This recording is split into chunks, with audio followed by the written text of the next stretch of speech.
আলাইকুম এভরিওয়ান, সবাই কেমন আছেন? আমি আল্লাহর রহমতে অনেক ভালো আছি।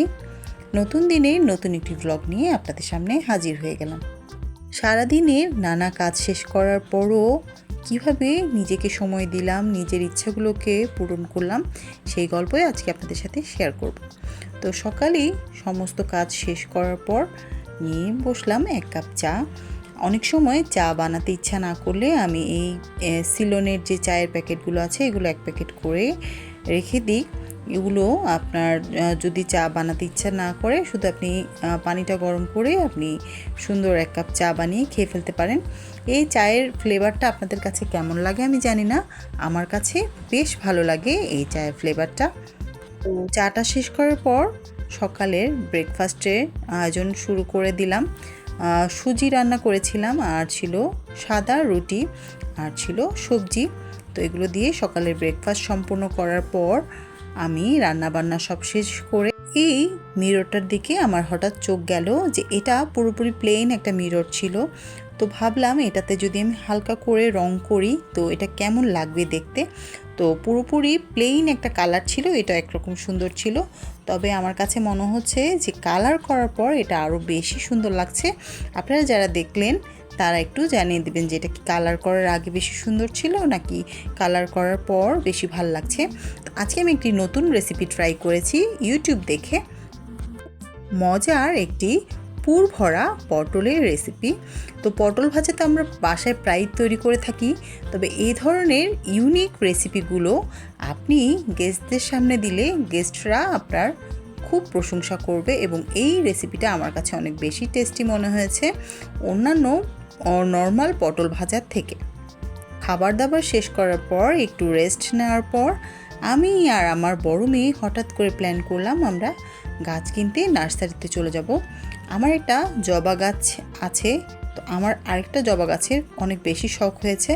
যদি অন্য কোনো কালারের জবা গাছ পাই তবে আমি সেটা নেব, এজন্য আমি সেই উদ্দেশ্যে নার্সারিতে চলে গেলাম। নার্সারিতে গাছ দেখে মন শান্ত হলেও গাছগুলোর দাম শোনার পর অনেক বেশি মনটা অশান্ত হয়ে গেছে। এত বেশি প্রাইস চাচ্ছিল এই আপুটা, তারপরও উনি হয়তো ওনার লাভটা রেখেই সেল করবেন, তাই আমি বেশি বার্গেনিং না করে একটা জবা গাছ আমার খুব বেশি পছন্দ হয়েছিল এবং রিজনেবল ছিল, তো আমি সেই জবা গাছটা নিয়ে নিয়েছি। ওটা একটি রক্ত জবা গাছ। তো চারপাশে অনেক ধরনের ফুল ফুটেছিল। ফুল ভালোবাসে না, গাছ ভালোবাসে না এ ধরনের মানুষ পাওয়া ভীষণ দুষ্কর।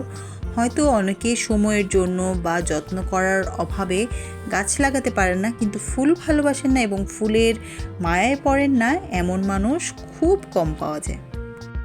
আমার বাসার যে বারান্দাগুলো আছে এগুলোতে রোদ খুব একটা পাওয়া যায় না, তাই আমি চেষ্টা করি বেশিরভাগ গাছগুলো ইনডোর এবং রোদ যেন কম লাগে এ ধরনের গাছগুলোই আমি লাগানোর চেষ্টা করি।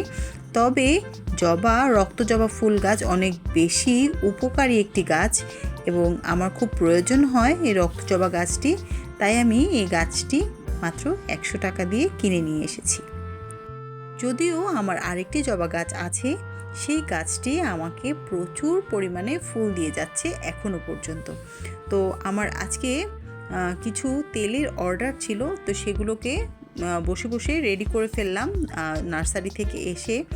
তো দেখতেই পাচ্ছেন তেল এবং মেহেদির কিছু অর্ডার ছিল, তো এগুলো সম্পূর্ণ করার পর আজকে আর কিছু বিকেলে নাস্তার জন্য কিছু বানাতে ইচ্ছা করছিল না, তাই আমার হাজব্যান্ড দোকান থেকে ডালপুরি কিনে নিয়ে এসেছিল আর আমি এখানে বসিয়ে দিলাম চা।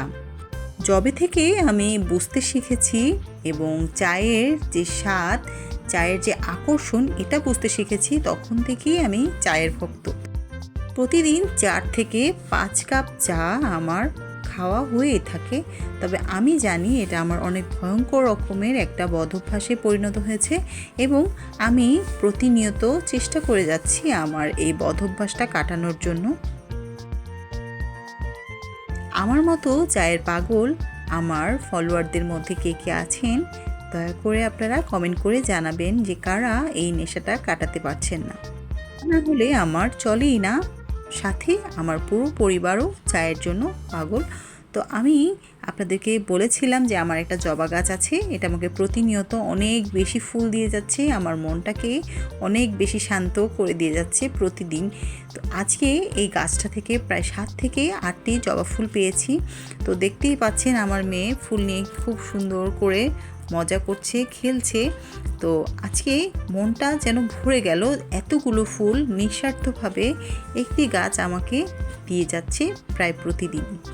ছোটরাও ফুলের প্রতি ভালোবাসা অনুভব করে। আপনারা দেখতেই পাচ্ছেন আমার মেয়ে খুব সুন্দর করে তার কানে এই জবা ফুল গুজে দিতে চাচ্ছে এবং ফুলের ভালোবাসায় সে মোহিত।